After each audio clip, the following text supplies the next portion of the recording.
Hey everyone, so salmon cakes is what's for dinner tonight. I absolutely love this recipe for salmon cakes. Absolutely delicious, so flavorful, and it's really not that many ingredients. So I wanted to share with you how I make them, and they're really super easy. So you're going to start out with some salmon.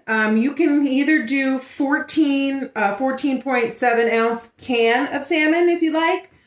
I personally don't, but you can. Or I have salmon fillet, these frozen salmon fillets that we get all the time. The package says that each one is 4 ounces, so I use 4 of them. So I'm going to go ahead and put those in. I use a food processor because I don't like chopping, and not only do I not like chopping, but to be honest with you, I'm not very good at chopping. So I tend to use my food processor when I have to make like a bunch of stuff, get a bunch of stuff together. So I'm just cutting these open. If you're using these, drain the water out from when they're thawed. You do want to thaw these out. So when you cut these open, make sure you drain the water out because you don't want all that extra juice in there. So I'm just draining them out on the sink, throwing them in there. And just like that, that easy.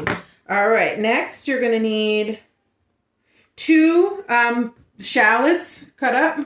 Throw those in, 1 egg. Pop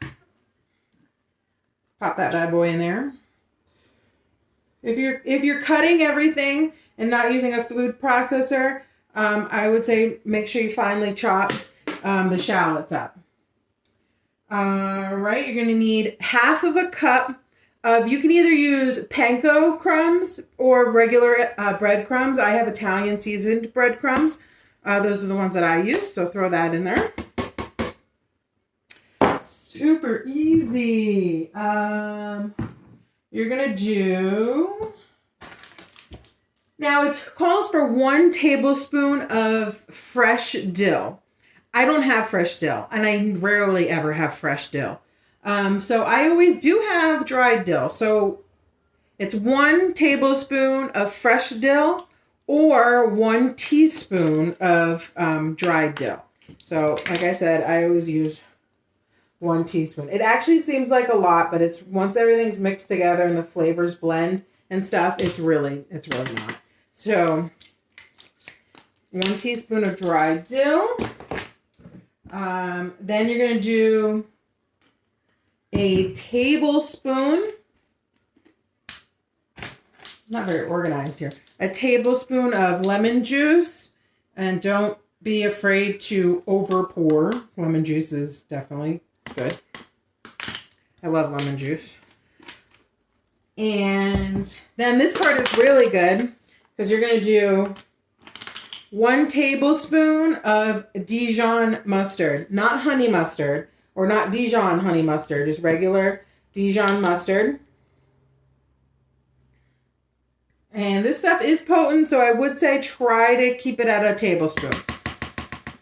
That stuff does add a lot of flavor, so try to keep that at a tablespoon. And then all you're going to do is just sprinkle in some salt and pepper to taste. A little bit here and there, kind of like just what you would put on your plate of food, not a whole lot. Some salt and pepper.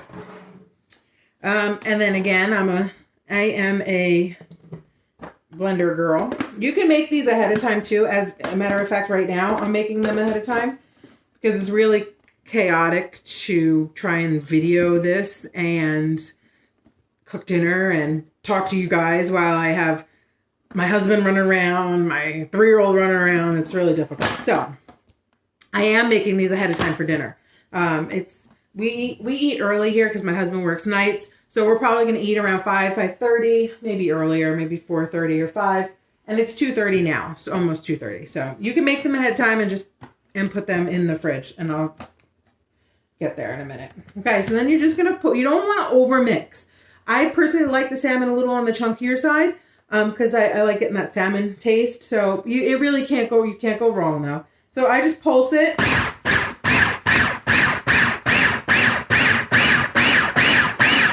until everything's mixed up. I don't let it run by itself.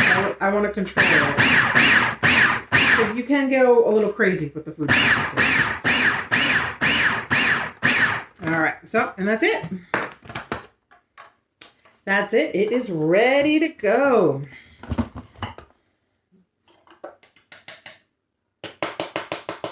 All right, you want to see what it looks like? It's all just blended up. It's fantastic. And then all I do is I grab a plate. Now this will make 4 large patties.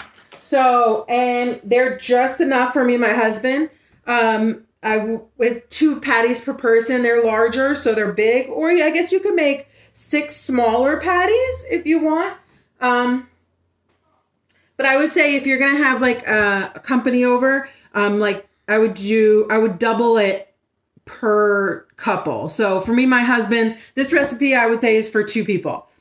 So unless we have bigger portions in my house, so maybe not. But I would for my house, this is for 2 people. Sometimes we have sometimes we have a salmon cake left over. Sometimes we don't.